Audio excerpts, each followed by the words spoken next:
लक्ष्मीच्या पावलांनी या मालिकेच्या आजच्या भागात आपण पाहतो की कला आणि अद्विक किचनमध्ये असतात आणि अद्विक बोलतो यालाच तर स्ट्रगल बोलतात. ऑफकोर्स प्रत्येकाचा स्ट्रगल वेगळा असतो. मग कला बोलते, तू कुठल्या स्ट्रगलमधून गेलाय रे? मला माहिती आहे तू जन्मापासूनच श्रीमंत असला तरी तुझ्या वाट्याला काहीतरी स्ट्रगल आलंच असणार. प्रत्येकजण कुठल्या ना कुठल्या ताणातून जातोच. आणि अद्विक बोलतो, आणि स्ट्रेसवरचा उत्तम उपाय म्हणजे? कला बोलते, काय? तर अद्विक बोलतो, कॉफी. चला या सुपरविजनसाठी. आला नाही इथे, येथेच थांबा आणि फक्त सुपरविजनच करायचं हां, बाकी सगळं मी करतो. असं म्हणून कॉफी बनवायला लागतो आणि बोलतो, म्हणजे असं आहे, तुला जॉब करता येणार नाही. त्यावर कला बोलते, कसा करू? घरातली कामं, डिझाईन्सची कामं आहेत आणि त्यावर मी जॉब बघायचा वेगळा. तुला वाटते काय मी हां? त्यावर अद्विक बोलतो, नाही नाही, माझं काही नाही, तुलाच तू वाटते काय ते बघ. आधी घरातली सगळी कामे ओढून घेती स्वतःवर. स्वतःला काय करायचं ते बघ ना. मला ना डिझाईन्स खूप आवडतात प्रचंड. तुला सांगू का चांदेकर, मी की नाही किती दमले तरी डिझाईन्सचं काम करताना मी ते सगळं विसरून जाते. पण आता जॉब पाहिला तर घराकडे दुर्लक्ष होईल. त्यावर अद्विक बोलतो, हां बरोबर आहे. मग आबा किंवा दुसरं कोणी तुझं कौतुक कसं करतील? सुनबाई उत्तम गृहिणी आहे म्हणून. आणि असं बोलून तो कॉफी बनवतो. कला बोलते, माझं हे कोडं कसं सोडू तेच कळत नाही.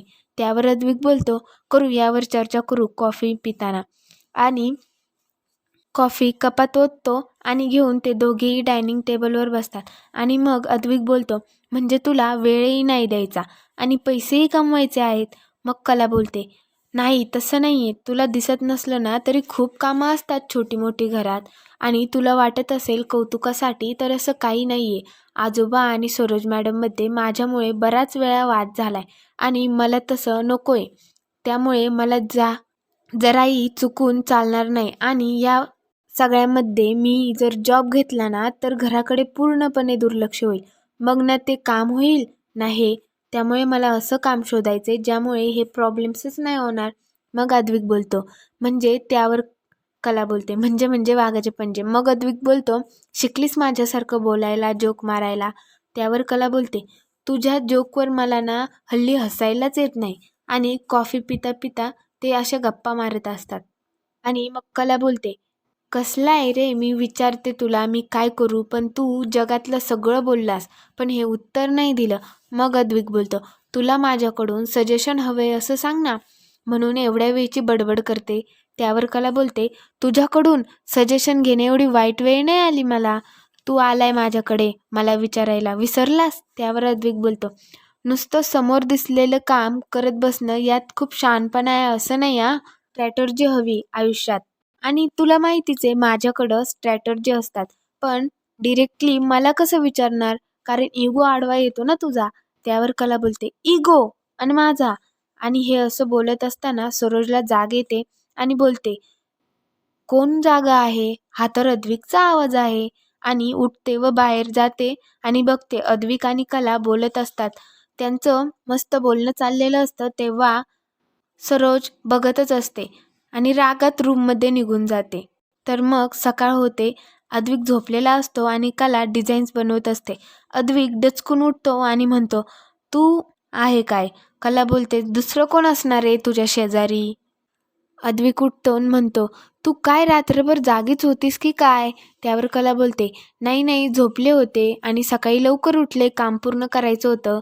आणि मग अद्विक बोलतो, असं का? त्यावर कला त्याला पाणी देते आणि तिचं ते डिझाईन्सचं आवरती. सगळं आवरून अद्विक, रोहिणी आणि कला ऑफिसमध्ये जातात. आणि कला ऑफिसमध्ये गेल्यावर अंकिताला बोलते, हे आजच्या मीटिंगचे फाईल आहेत, ह्याची कॉपी स्कॅन कर आणि फोल्डरला लावशील का? म्हणजे प्रेझेंट करायला सोपं जाईल. आणि मग मला दे. अंकिता ठीक आहे बोलते. मग कला बोलते, थँक्यू हां. मग हे सगळं रोहिणी गपचूप ऐकत असते. अंकिताला कॉल येतो व ती बोलत असते. तेवढ्यात रोहिणी येते. तिला बोलते, तुला सरांनी बोलवले. अंकिता बोलते, मला तर असा काही कॉल नाही आला. रोहिणी बोलते, त्यांनी मला सांगितलंय तुला सांगायला. आणि मग अंकिता निघून जाते. रोहिणी ती फाईल घेते आणि त्या डिझाईन्ससोबत छेडखानी करते आणि निघून जाते. तर तिकडे मीटिंग सुरू झालेली असते आणि तेवढ्यात राहुल येतो आणि मग परत मीटिंग पहिल्यापासून सुरू होते. कला डिझाईन्सबद्दल सांगत असते. 2-3 डिझाईन ती प्रेझेंट करते आणि क्लायंटलाही खूप आवडतात त्या. नंतर ती डिझाईन्स काढते, वेगळी डिझाईन्स.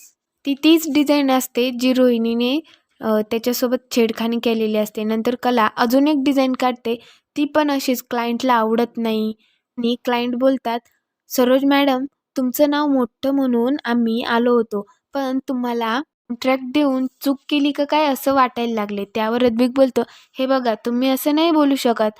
आणि त्यांची समजूत घालतो आणि 1 दिवसाची मुदत मागतो. मग क्लायंट बोलतात, "ठीक आहे, आम्ही देतो तुम्हाला 1 दिवसाची मुदत. उद्या सकाळी येतो आणि बघू मग." स क्लायंट निघून जातात आणि रोहिणी सरोज मॅडमला बोलते, "सरोज वहिनी, हे बघ, ती कला आता लिमिट क्रॉस करायला लागली हां." "छे, हिला काय दोष द्यायचा?